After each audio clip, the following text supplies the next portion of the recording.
ഹരേ കൃഷ്ണ. ഇനി നമുക്ക് 36-ാമത്തെ ശ്ലോകം നോക്കാം.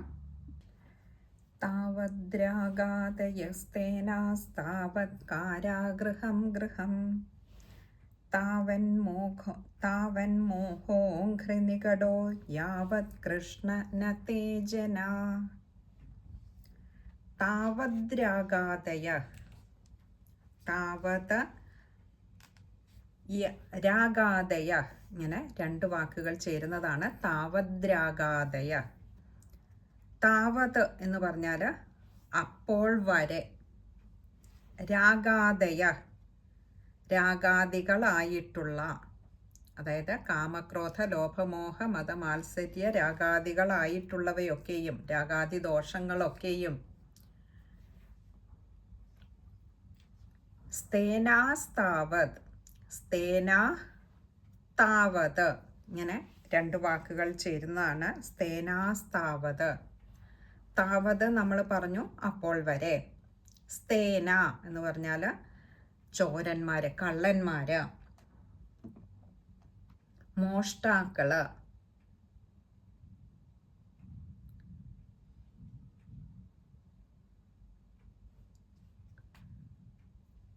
കാരാഗൃഹം തടവുമുറി അഥവാ ബന്ധിതമായി കിടക്കുന്ന അവസ്ഥ. ഗൃഹം എന്ന് പറഞ്ഞാൽ ഗൃഹം, നമ്മുടെ വീട്, ഭവനം. അത് ബന്ധിതമായ ഒരു അവസ്ഥയായി മാറുന്നു. നമ്മുടെ വീട് ബന്ധനത്തിന് കാരണമാകുന്നു. താവൻ മോഹോഘ്രി നികടോ,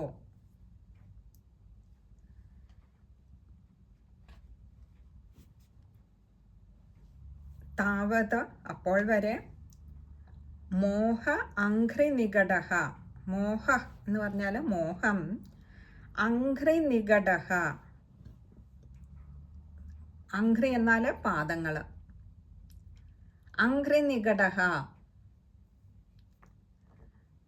പാദശൃംഖല അഥവാ പാദത്തിലെ ബന്ധിച്ചിരിക്കുന്ന വിലങ്ങായി, ചങ്ങലയായി അത് മാറുന്നു.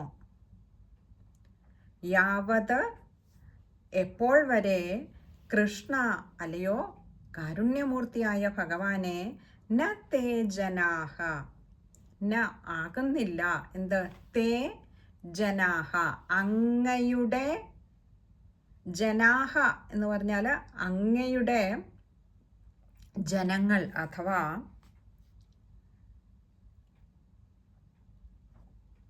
അങ്ങയ്ക്ക് പ്രിയപ്പെട്ടവരായി, അങ്ങയുടേതായ സ്വത്തായി എപ്പോൾ വരെ നമ്മൾ മാറുന്നില്ലയോ അപ്പോൾ വരെ രാഗാദികളായിട്ടുള്ള കള്ളന്മാരാൽ നമ്മുടെ വിവേകം മോഷ്ടിക്കപ്പെടുന്നു. അഥവാ നമ്മൾ വിവേകത്തെക്കാളേറെ രാഗാദി വികാരങ്ങൾക്ക് അടിമപ്പെട്ടവരായി കഴിയുന്നു. ആ അവസ്ഥയിൽ,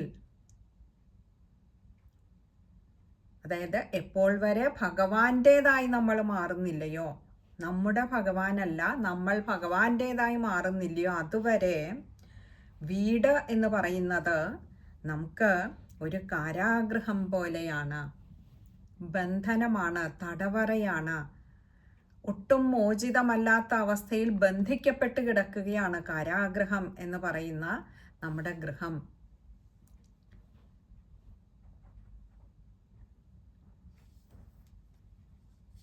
മോഹമാകട്ടെ, നമ്മുടെയൊക്കെ മോഹങ്ങൾ അതുകൊണ്ട് തന്നെ ഈ രാഗാദികളാൽ നമ്മൾ ബന്ധിതരാണ്. രാഗാദികളാകുന്ന കള്ളന്മാർ നമ്മുടെ വിവേകത്തെ കൊണ്ടുപോകുന്നത് കൊണ്ട് തന്നെ മോഹങ്ങൾ അത് നമ്മുടെ പാദങ്ങളിൽ ബന്ധിച്ചിട്ടുള്ള ചങ്ങലയായി മാറുന്നു. അഥവാ സംസാരത്തിലേക്ക് നമ്മളെ കൂടുതൽ അത് ബന്ധിതരാക്കുകയാണ് ചെയ്യുന്നത്. എപ്പോഴാണോ നമ്മൾ ഭഗവാന്റേതായി മാറുന്നത്, അപ്പോൾ ഈ ബന്ധനങ്ങളിൽ നിന്നെല്ലാം നമ്മൾ മുക്തരാകുന്നു.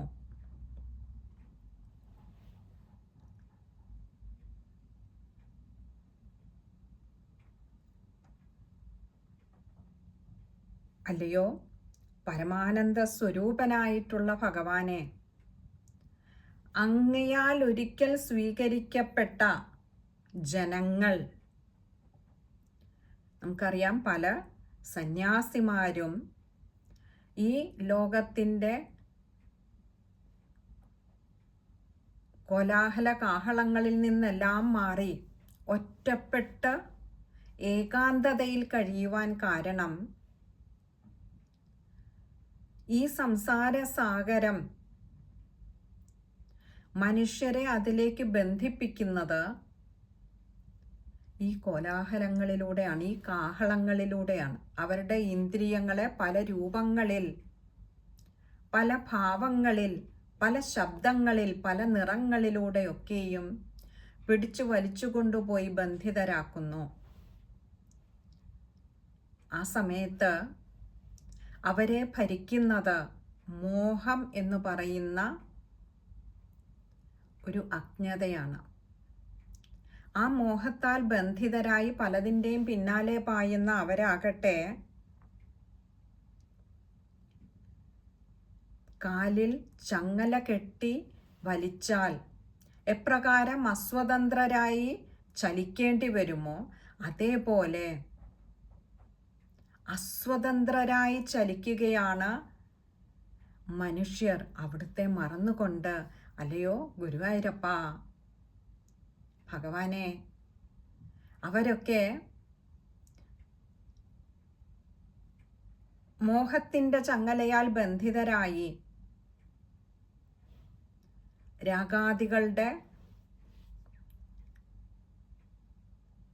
നിയന്ത്രണത്തിൽ ഏതൊക്കെയോ ദിക്കിലേക്ക് വലിച്ചിഴക്കപ്പെടുന്നു. അവരസ്വതന്ത്രരാണ്. അവർ സ്വതന്ത്രരാവുന്നത് ഈ ബന്ധനങ്ങളെല്ലാം മാറിക്കിട്ടുമ്പോഴാണ്. നമ്മുടെ പൂർവസൂരികളായിട്ടുള്ള സന്യാസികളും സത്തുക്കളായിട്ടുള്ള ആളുകളും ഒക്കെ ഏകാന്തതയിൽ പോയി സർവബന്ധനങ്ങളിൽ നിന്നും അവർ മുക്തരാണ്. അവര് ഭഗവാന്റേതായി, ഭഗവാന്റെ സേവാർത്ഥം അവരവരുടെ ജീവിതത്തെ കഴിച്ചു കൂട്ടുകയാണ് ചെയ്യുന്നത്. അവർക്ക് രാഗാദികളെ ഭയമില്ല. മോഹത്തിന് അവരെ സമീപിക്കുവാനാവുന്നില്ല.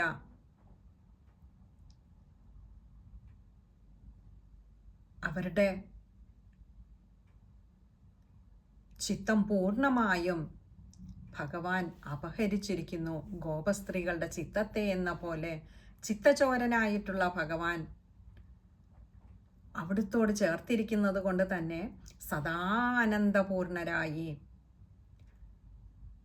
ബന്ധനങ്ങളില്ലാതെ അവർ സ്വതന്ത്രമായി ജീവിക്കുന്നു. നമുക്ക് ആ ശ്ലോകം ഒന്നുകൂടി നോക്കാം. താവദ്രാഗാദയസ്തേനാസ്താവത് കാരാഗൃഹം ഗൃഹം താവന്മോഹോഘ്രിനികടോ യാവത് കൃഷ്ണന തേജനാ. ശ്ലോകം വായിക്കുമ്പോൾ ശ്രദ്ധിക്കേണ്ട കാര്യങ്ങൾ: താവദ്രാഗാദയ, അവിടെ ദ്രാ എന്ന അക്ഷരം അങ്ങനെ തന്നെ വായിക്കുവാൻ ശ്രമിക്കുക. അതുപോലെ അവിടെ ഒരു വിസർഗമുണ്ട്, പകുതി ഹകാരത്തിൽ വായിക്കുവാൻ ശ്രമിക്കുക. പിന്നെ സ്തേനാസ്താവത്, അത് ചേർത്ത് തന്നെ വായിക്കുക. ജനാഹ്, അവിടെ ദീർഘവുമുണ്ട് വിസർഗവുമുണ്ട്, പകുതി ഹകാരത്തിൽ വായിക്കുവാൻ ശ്രമിക്കുക.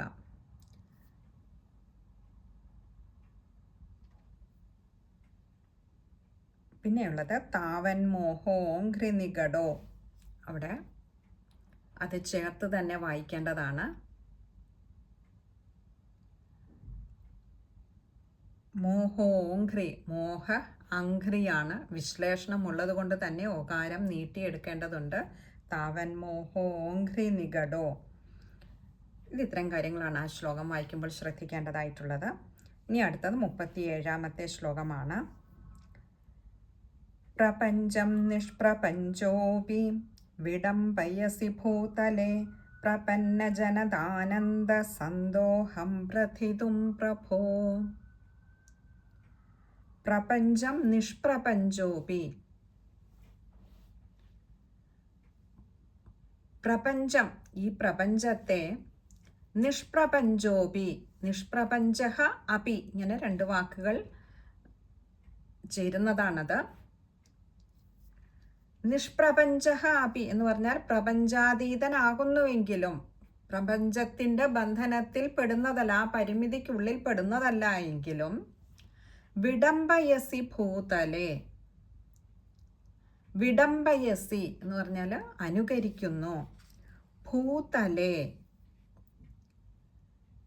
ഈ ലോകത്തിൽ, ഈ ഭൂമിയിൽ, പ്രപന്ന ജനതാനന്ദ സന്തോഷം,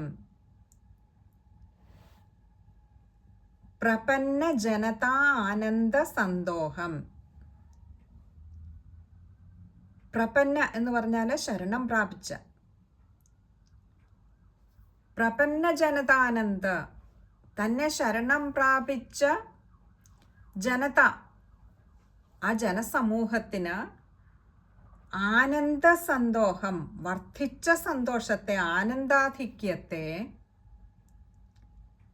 പ്രഥിതും പ്രഭോ, പ്രഥിതും വിസ്തരിക്കാനായിക്കൊണ്ട്,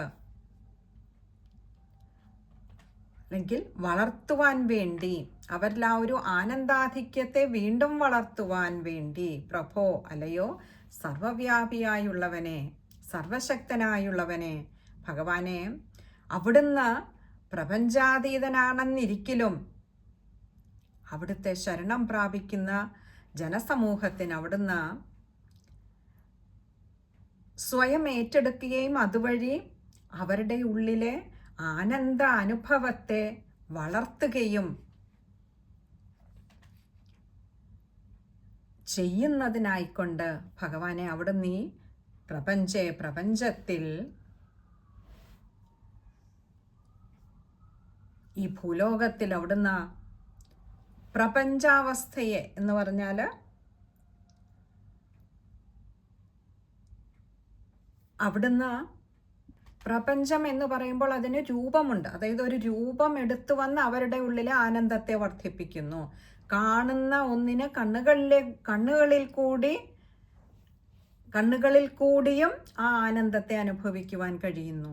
അപ്പോൾ അങ്ങനെ ഒരു രൂപത്തെ, അവർക്ക് പ്രത്യക്ഷ രൂപത്തിൽ വന്ന് അവരുടെ ആനന്ദത്തെ വർദ്ധിപ്പിക്കുന്നു. ഇവിടെ അതിന് ഉദാഹരണമാണ് ആ വ്രജവാസികൾക്ക്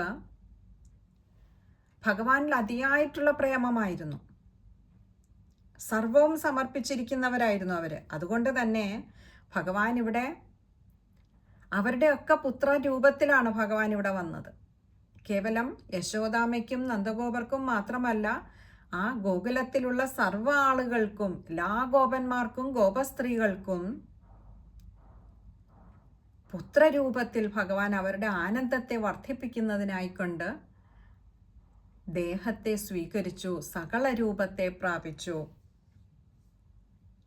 എന്നിട്ടോ ആ ഗോപസ്ത്രീകളെയും ഗോപന്മാരെയും ഒക്കെ അനുസരിക്കുന്ന ഒരു കൊച്ചുകുട്ടിയെ പോലെ ഭഗവാനെ അവിടുന്ന് ക്രീഡിച്ചുവല്ലോ.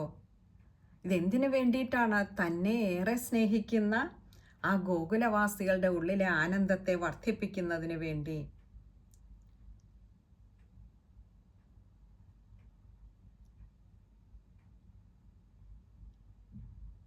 ഇവിടെ മറ്റൊന്നുകൂടി പറഞ്ഞു, ഈ ശ്ലോകത്തിലൂടെ മറ്റൊന്നുകൂടി പറയുന്നുണ്ട്. ഇവിടെ ബ്രഹ്മാവൊന്ന് സൂചിപ്പിക്കുന്നുണ്ട്. ഇവിടെ കേവലം ഗോകുലവാസികളെ മാത്രമല്ല,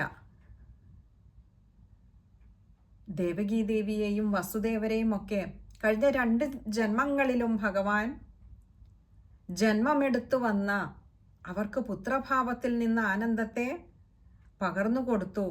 അതുകൊണ്ട് ഭഗവാനും മതിയായില്ല, അവർക്കും മതിയായില്ല. ആ ഉണ്ണിയെ സ്നേഹിച്ച് അതിലൂടെയുള്ള ആനന്ദത്തെ, സന്തോഷത്തെ അനുഭവിച്ച് മതിയായില്ല എന്ന് തോന്നിയപ്പോൾ വീണ്ടും ഭഗവാൻ ഇവിടെ പുത്രഭാവത്തിൽ വന്നിരിക്കുകയാണ്, അവരുടെ ഉള്ളിലെ ആ ആനന്ദത്തെ വർദ്ധിപ്പിക്കുന്നതിന് വേണ്ടി. കാരണം ഭഗവാൻ ഏറ്റെടുത്തിരിക്കുന്നു സത്തുക്കളെ, സജ്ജനങ്ങളെ. അപ്പോൾ അവരുടെ ഉള്ളിലെ ആനന്ദം കൊണ്ട് നിറയ്ക്കുന്നതിനായി ഭഗവാൻ ഇങ്ങനെ പ്രപഞ്ചഭാവത്തിൽ എന്ന് പറഞ്ഞാൽ രൂപമെടുത്ത് ഏതൊരു രൂപമാണോ അവർക്ക് കൂടുതൽ ആനന്ദത്തെ പ്രദാനം ചെയ്യുന്നത്, ഇവിടെ ഗോകുലവാസികൾക്കും വസുദേവർക്കും ഒക്കെയും പുത്രഭാവമായിരുന്നു വേണ്ടിയിരുന്നത്. അങ്ങനെ ആ ഉണ്ണിയെ കളിപ്പിക്കുന്നതിലായിരുന്നു അവർക്ക് കൂടുതൽ ഇഷ്ടം. അതുകൊണ്ട് ഭഗവാൻ അവരുടെ ഇഷ്ടത്തിനനുസരിച്ച് അവരുടെ ഉള്ളിൽ ആനന്ദത്തെ നിറയ്ക്കുവാൻ ഭഗവാൻ അവതരിച്ചു, രൂപമെടുത്തു, പ്രത്യക്ഷ ഭാവത്തിൽ വന്നു എന്ന് സാരം.